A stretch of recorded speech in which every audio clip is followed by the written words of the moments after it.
Salut, c'est Alex de Coaching 2.0. Aujourd'hui, on parle matos. Alors, dans cette vidéo, je ne vais pas rentrer dans les détails de différents exercices, je vais t'en montrer quelques-uns. Mais l'idée pour moi ici, c'est plutôt de te donner les grandes lignes qui te permettent en fait d'évaluer si un exercice est bon ou pas, s'il est fait pour toi et surtout comment tu peux l'utiliser. Sur internet, tu trouveras pas mal de choses. Il y a plein de mecs qui font des exercices très intelligents, très pertinents, d'autres un peu bizarres. Et dans tous les cas, si tu veux gagner en autonomie, il faut surtout savoir comment toi-même tu peux évaluer cet exercice et qu'est-ce qui fait que tu peux l'utiliser et comment tu vas l'ancrer dans ton entraînement. Pourquoi j'ai choisi les élastiques? En fait, c'est un outil que j'utilise depuis très longtemps. Je crois que ça doit faire à mon avis une dizaine d'années. Je les ai découverts à l'époque avec Christophe Cario. Je ne sais pas si c'est lui qui l'a importé ou s'il y en avait d'autres, mais en tout cas à l'époque il y avait que lui, en tout cas que je voyais dans le paysage. Et franchement, j'avais fait un stage avec lui, c'était extrêmement intéressant. D'ailleurs, je crois même que j'ai encore ces élastiques, c'est dire que c'est du bon matos. Je trouve ça vachement efficace parce que finalement c'est très léger, tu peux les prendre partout et tu verras que tu peux faire énormément de choses avec. Évidemment, avant de rentrer dans le détail des critères, en introduction, je me dois de faire quelques réserves. Quand on parle de préparation physique, d'entraînement, quel que soit l'objectif, il y aura toujours un champion du monde bardé de diplômes derrière son clavier pour dire mais c'est n'importe quoi, faut pas faire ça, ça c'est pas optimal, il y a une étude qui montre qu'en fait ce mouvement il sert à Walou. Calme-toi. Alors évidemment, si le métier de coach existe, c'est parce que en fait c'est un vrai métier. Ouais, c'est un vrai métier. On doit compiler énormément d'informations. On doit prendre pas mal de critères, ta taille, ton âge, ta structure osseuse, ta structure musculaire, pour qu'on sache un peu quel levier tu vas avoir, ton amplitude, est-ce que tu as des blessures, combien d'entraînements tu vas prendre par semaine, ton bagage, est-ce que tu as fait 10 ans de volley, 3 ans de foot. Bref, il y a énormément de critères à compiler, mais surtout, un des premiers qui me paraît le plus important, tes objectifs. Qu'est-ce que tu veux faire? En fait, c'est pourquoi. Tu fais du vélo le dimanche et tu t'es aperçu que tu étais à la ramasse dans les côtes, tu veux gagner en puissance dans les cuisses. Tu es plagiste, tu veux des gros pecs et des gros abdos. Tu as envie de gagner en puissance parce que tu es boxeur et tu t'aperçois que quand tu envoies ton cross, ton bras là, bah, ça fait pas mal. Il y a plein de critères à prendre en compte, mais les objectifs, ça me paraît... Je ne dis pas qu'ils sont plus importants que les autres, mais c'est vraiment important de savoir pourquoi tu t'entraînes en fait. Qu'est-ce que tu cherches à faire avec tel ou tel mouvement? Et évidemment, quand on compile toutes ces infos, il y aura toujours quelqu'un pour dire bah non, ça marche pas ou ça sert à rien. Alors quand même, faut pas tout accepter. Dans le lot, il y a quand même des trucs qui servent absolument à rien. Moi, j'ai vu énormément de créativité dans les salles de sport. Alors, question matos, de base, il faut des élastiques. Les premiers que j'avais achetés à la base, c'était lors du stage justement avec Christophe Cario. Ils sont très solides parce que je sais pas, honnêtement, je pense que ça doit faire au moins une dizaine d'années et je les ai encore. Alors, ils commencent à être un petit peu usés, mais je crois que c'est ceux du haut là sur la photo. Après, je vais pas te mentir, vu que j'en utilise quand même pas mal, j'ai acheté le reste à Decathlon. De ce que j'ai entendu dire, il y a pas mal de marques qui en font. Il y en a qui, je pense, vieillissent mieux. Il y en a qui, je pense, ont une courbe de résistance qui est un peu plus équilibrée. C'est-à-dire que tu as vraiment des élastiques qui sont très durs au début et puis après qui perdent un petit peu. C'est vraiment bizarre. Et tu as aussi, je trouve, en tout cas, ceux Decathlon, que la résistance n'est pas toujours égale. C'est-à-dire sur deux élastiques verts achetés en même temps, tu n'as pas toujours la même résistance. Honnêtement, je pense que ça joue pas énormément. On n'est pas sur ce type de détail. Mais bon, ça va être un rapport entre le prix que tu es prêt à mettre et la quantité d'élastique que tu veux utiliser, l'usure dans le temps, est-ce que tu vas l'utiliser en extérieur ou pas. Moi personnellement, je leur en mets plein la gueule, je les torsade dans tous les sens, j'ai fait des nœuds, je les ai accrochés à plein de trucs, ça frotte contre la pierre, etc. Donc du coup, j'ai pas investi dans la qualité, j'ai investi dans la quantité et pour l'instant, en tout cas pour moi, ça fait largement le job. Alors je ne saurais que te conseiller d'acheter des mousquetons et des dégaines d'escalade. Franchement, c'est royalement utile. Évidemment, si avec les élastiques, tu peux faire beaucoup d'exercices sans rien, dès que tu vas trouver un point d'ancrage, une rampe d'escalier, il y a plein de trucs, ou ne serait-ce que des arbres ou quoi que ce soit, franchement c'est pas les points qui manquent. Là tu vas multiplier par 10 la quantité de mouvements que tu peux faire. Ça coûte 3 fois rien et c'est vraiment super utile. En plus, un petit détail tout bête, c'est que dans tes setups, en fait tu verras que quand tu veux changer d'élastique, c'est quand même vachement plus pratique et ça t'évitera aussi de galérer comme moi. Au début je faisais des nœuds avec des élastiques et en fait c'est super con comme idée. Enfin, tu peux utiliser des poignées. Alors là sur la photo tu verras des poignées qui coûtent quand même assez cher. Quand tu vas sur leur site, ça a été fait par les ingénieurs de la NASA. Bref, c'est ultra ergonome. On va pas se mentir, c'est vrai, elles sont hyper ergonomes et surtout elles te permettent de faire du lourd, donc elles sont extrêmement résistantes. Moi je m'en sers pas comme ça, c'est pas nécessaire pour l'utilisation que j'en ai. Personnellement, c'est pas utile d'aller sur ce type de poignées, elles sont quand même assez chères, je sais plus combien elles coûtent, mais je pense qu'il y en a pour 90 balles. Tu peux trouver des poignées toutes simples, soit sur des sites, soit à Decathlon. Tu peux aussi rentabiliser si tu as des poignées de TRX déjà, ça coûte beaucoup moins cher. Bon, maintenant si tu commences à mettre ton poids de corps dessus ou si tu veux commencer à utiliser des kettlebells, il y aurait vraiment, en étant créatif, tu peux trouver pas mal de choses. Moi j'ai préféré prendre des poignées ergonomes et qui finalement me permettent d'être polyvalente si jamais j'ai un peu de créativité. Pour l'instant, j'ai pas eu à utiliser autrement. Dernier point intéressant avec les poignets, c'est que tes élastiques, tu vas marcher dessus, ils risquent d'être un peu sales, sauf si tu t'entraînes dehors. Bah là, du coup, tu n'auras nettoyé que tes poignets, tu les accroches au mousqueton et c'est quand même vachement plus pratique et vachement plus hygiénique pour les mains. Alors maintenant, on va rentrer dans le vif du sujet. Quels sont les points importants lorsque tu vas utiliser les élastiques? Je t'ai choisi plusieurs critères, je les ai pas spécialement mis dans un ordre particulier, mais ils me paraissent importants à connaître si tu veux maîtriser différents exercices. Alors déjà, je te conseille dans un premier temps de faire attention à l'amplitude de ton mouvement. Les mouvements qui sont tout petits, soit parce que l'élastique il est trop dur et du coup tu as des tout petits mouvements très courts, soit parce que tu as choisi une position vraiment bizarre et tu t'aperçois qu'en fait tu as très peu d'amplitude. Franchement, je te le déconseille, les trois quarts du temps c'est totalement inutile.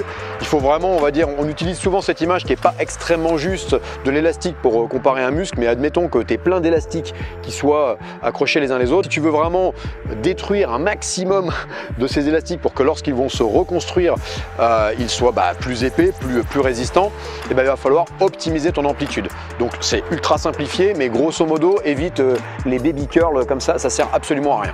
Ensuite, ta stabilité. Alors je sais que c'est très tendance, on se met sur un bozu avec un œil fermé, on se fait jeter des cacahuètes et on a un élastique dans la main droite. Bon, c'est super tout ça, mais ton idée une fois encore, si vraiment tu es là pour travailler du muscle, j'ai presque envie de dire quel que soit ce que tu vas chercher, dans un premier temps, cherche surtout à être extrêmement stable, extrêmement mobile pour t'assurer en fait que tu fais bien systématiquement le même mouvement et que tu n'es pas en train de gérer un déséquilibre au niveau de ta cheville ou une position vraiment bizarre. Troisième point, le recrutement musculaire. Alors, contrairement à la légende, tu ne peux pas cérébralement te concentrer et te dire je ne vais travailler que ce muscle et pas ce muscle-là. En gros, ton muscle il va résister à une charge, à un handicap que tu lui mets, différent, donc soit sur une tension statique, soit en résistant et en s'allongeant ou au contraire en se contractant pour faire encore une fois très basique. Par contre, la justesse de ta position, elle est vachement importante parce que si ton bassin il n'est pas bien mis, si tu mets un énorme élan quand tu fais ton mouvement, du coup en fait tu vas pas cibler, tu vas travailler les mauvaises régions et tu vas mettre les tensions musculaires au mauvais endroit.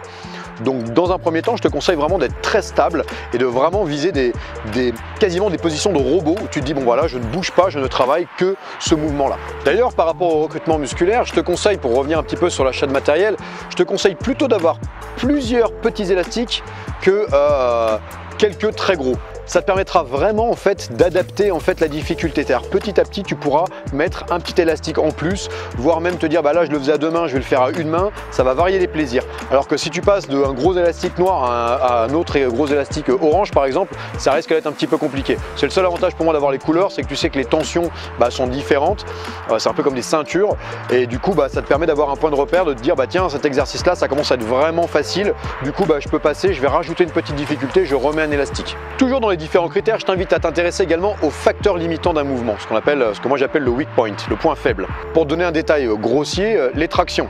Les tractions, c'est vraiment un super exercice, mais tu as des gens, le simple fait d'avoir leur poids, alors ça peut être une question de poids, ça peut être une question de tendon, le simple fait d'avoir leur poids en résistance sur juste la parcelle du poignet, ça leur fait super mal. Donc c'est des fois pas tant qu'ils n'ont pas assez de force dans le dos et dans les différents muscles qui sont engagés, c'est juste qu'en fait là le point faible en fait il est au niveau de leur poignet. Peut-être que ça peut être intéressant de les faire travailler sur un autre exercice dans un premier temps pour vraiment aller sur la cible, le dos, une partie de l'arrière d'épaule et autres, plutôt que de te dire il faut absolument que tu fasses ça, alors qu'en fait le facteur limitant il est sur une zone qui n'est pas vraiment ce que tu veux travailler. Des fois tu vas avoir des mouvements assez exotiques, tu vas le tester, tu vas dire ah, c'est bizarre parce que ça me fait super mal au genou ou je suis pas bien au niveau de la cheville, je le sens pas bien. Je dis pas qu'il faut faire tout le temps attention à ce qu'on ressent, mais néanmoins ton corps il est pas bête. S'il y a un endroit où tu te dis ça force pas du tout là où je voudrais bosser, pose-toi des questions, peut-être que le facteur limitant est pas top, soit dans le mouvement, soit pour toi. Toujours en lien avec la zone cible, c'est important aussi de comprendre la courbe de résistance. En fait, dans ton amplitude, il va y avoir des phases où en fait, comme on est sur un élastique, on sait que plus on va tirer, plus la tension va être forte. Il va y avoir des phases où finalement la tension est très forte et d'autres où c'est beaucoup trop facile. En fonction de ça, c'est important de savoir si tu veux travailler les pecs, les épaules ou quoi que ce soit, de te dire où est vraiment le point de résistance, là où mon muscle est vraiment sous tension, il est bien étiré, il travaille vraiment, et là où est-ce que c'est facile. J'ai envie de te dire, si c'est trop facile, pose-toi des questions, si c'est trop difficile, pose-toi des questions. Il faut vraiment que tu trouves un juste milieu pour avoir une courbe de résistance qui soit adaptée à ce que tu cherches à faire. Le setup, en gros la mise en place de ton espace de travail. Ça paraît tout bête, mais ça c'est vraiment un retour de terrain. Si tu trouves un exercice qui est super galère à mettre en place, parce que ça tient pas, c'est pas stable, ça se casse la gueule et tout, bah franchement ça va être chiant, tu le feras une fois, deux fois et après tu n'auras plus envie de progresser. C'est pour ça que je t'invite à avoir des mousquetons, des poignées, etc. C'est un petit investissement au début, mais franchement tu seras à l'aise. Tu pourrais même avoir des petits carrés de mousse pour protéger des fois certains endroits. Il y a aussi, j'ai vu des fois des espèces de brassards avec un mousqueton accroché que tu peux accrocher à la cheville, au poignet, si par exemple tu as mal au coude. Tout ça c'est un petit peu de matériel à investir au début, mais vraiment ça peut être vraiment utile, ça va développer ta créativité, ça va te donner des idées et ça fait aussi que tu pourras te faire à n'importe quel endroit, dans un parc, un endroit où tu es bien, un endroit où des fois moi j'ai des vues en Provence de dingue, des salles de sport, je rêverais d'avoir ce point de vue là et franchement je me fais en 10 minutes une petite salle de sport extrêmement complète avec un point de vue de ouf et franchement c'est pratique, mais pour ça il faut un peu de matériel, donc fais attention quand tu choisis un mouvement de te dire ouais ça c'est bien mais par contre à mettre en pratique c'est hyper chiant. Alors une fois que tu as sélectionné tes différents mouvements qui te plaisent bien, tu peux travailler sur pas mal de choses pour varier l'intensité. On a vu, tu peux rajouter des élastiques, tu peux augmenter la tension de l'élastique, donc soit en t'écartant, soit en mettant un point d'attache un petit peu plus loin. Tu peux aussi varier ton point d'attache, tu peux le mettre en bas, au milieu, en haut, légèrement sur le côté. Tu peux passer d'un truc à deux bras à un truc à un bras et vice versa. Ça va peut-être des fois augmenter ton amplitude, voire des fois te demander une concentration et de développer des aptitudes nerveuses un petit peu plus complexes parce que justement il y a un équilibre, il y a une latéralisation qui doit s'opérer. Tu peux augmenter la vitesse d'exécution de ton mouvement, tu peux travailler en isométrique, tu peux à un moment donné te dire je ne bouge plus, je marque un temps d'arrêt et je refais des séries. Tu peux travailler aussi avec énormément de quantité de répétitions, tu peux varier sur tes temps de pause et puis soyons fous, après tu peux commencer à mettre des exercices de poids de corps, voire même de la kettlebell qui est un autre de mes outils préférés. Une fois encore, tu peux avoir tous les outils du monde, le meilleur matériel, mais le truc le plus important c'est la compétence que tu vas avoir pour l'utiliser. Et pour ça je t'invite vraiment à faire appel à des coachs. Sur internet je trouve qu'il y a vraiment pas mal de mecs qui donnent de très bons conseils. Je pense comme ça mais je l'ai dit à l'arrache, Nevin Barnett, Antoine Fonbonne, il y a un gars à Lyon, il doit s'appeler, je crois que c'est Geek and Fit, sa chaîne. Il y a vraiment des mecs qui bossent avec de l'ouverture d'esprit, une analyse à la fois evidence-based, donc vraiment scientifique, mais en même temps aussi de terrain, des gens qui sont compétents. Alors il y en a d'autres, hein, la chaîne de Christophe Cario, vraiment il y a plein de gens qui travaillent bien, tu peux te faire vraiment ton expérience aujourd'hui, ça coûte pas cher, il suffit de les suivre, il suffit d'être rigoureux. Si tu n'es pas rigoureux, si tu n'es pas teigneux, si tu te dis pas allez une fois que j'ai fixé ça, je le fais régulièrement, bah tu n'auras pas de résultat. C'est pour ça que le métier de coach c'est vraiment un métier complet, on a énormément d'informations à compiler, mais surtout on est là en fait pour adapter en fonction de toi, en fonction de tes demandes, de tes objectifs, de ce que tu es, de ce que tu veux, les différents exercices pour aller à chaque fois tirer le meilleur. Et un truc tout bête, c'est vraiment quelque chose auquel les gens ne pensent pas. Dis-toi, fais le calcul de combien te coûte une salle de sport, ton matériel, etc. Regarde les résultats que tu as vraiment dedans quand tu pars en live. Et franchement, je vois plein de gens qui perdent leur temps chaque année dans des grandes franchises. Je les vois bosser, c'est vraiment n'importe quoi, ça n'a ni queue ni tête. Fais le calcul, dis-toi aussi que tu peux développer ta culture, certes avec des chaînes YouTube, mais si tu veux un truc vraiment personnalisé, vraiment efficace, fais appel à un coach. Tu n'es pas obligé d'avoir un coach pendant 10 ans. Tu peux avoir un coach en disant bah tiens j'ai choisi de demander à un coach de me former pendant 3 mois, 4 mois, 5 mois, 1 an à utiliser mon matériel, ce que j'ai envie d'utiliser, mes kettlebells, mes élastiques, etc. Ça peut aussi se faire. Tu peux aussi le faire en ligne. Tu peux avoir, moi je sais que je le propose sur mon site internet, tu peux avoir de l'accompagnement en ligne, mais il y en a aussi plein d'autres qui le font. Et vraiment, n'hésite pas. Il faut être créatif avec la situation actuelle et l'avenir que ça nous promet. Je pense que d'avoir un petit peu d'autonomie pour vraiment se préparer, s'entraîner, pour avoir vraiment une culture de soi et de se dire mais comment je peux m'entraîner alors que je suis tout seul ou alors que j'ai pas d'espace ou alors que j'ai personne qui peut venir m'aider, c'est vraiment utile. Donc il faut être créatif, il faut être inventif. N'hésite pas à demander l'aide des différents coachs. Personnellement, moi tu me trouveras ici. Voilà, je te souhaite un joyeux Noël et de bonnes fêtes de fin d'année. Peut-être que si tu as une idée de cadeau, bah, tu pourras maintenant t'acheter des élastiques en disant ah ouais, en fait c'est plutôt utile, c'est pas très cher et vraiment ça te permettra de te maintenir en forme ou même de progresser, hein. Contrairement à la légende, il y a des gens qui disent oui, on ne peut pas progresser, pente de masse avec les élastiques, etc.